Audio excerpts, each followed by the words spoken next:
La circulation routière est progressivement revenue à la normale ce dimanche au port de Douvres au Royaume-Uni, après un week-end très perturbé.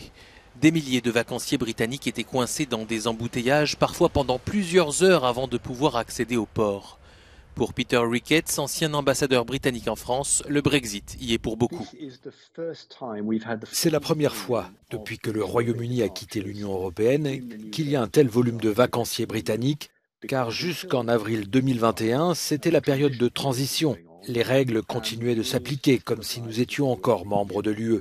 Et après, il y a eu la pandémie. C'est donc la première vraie saison estivale pendant laquelle nous nous confrontons à l'impact des nouveaux contrôles liés au Brexit.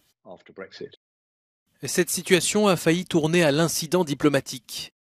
La députée britannique de la circonscription de Douvres a exigé des excuses de Paris après avoir pointé du doigt le manque de personnel français pour procéder au contrôle.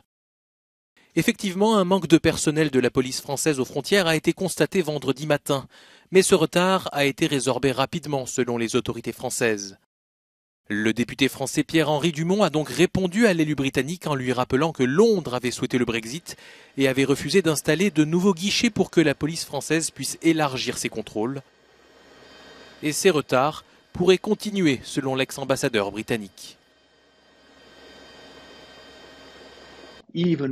Même avec une équipe complète des forces frontalières françaises, comme nous le voyons aujourd'hui, je pense qu'il y a de fortes chances que les retards se poursuivent aux heures de pointe en raison de la concentration du trafic et des places disponibles à Douvres.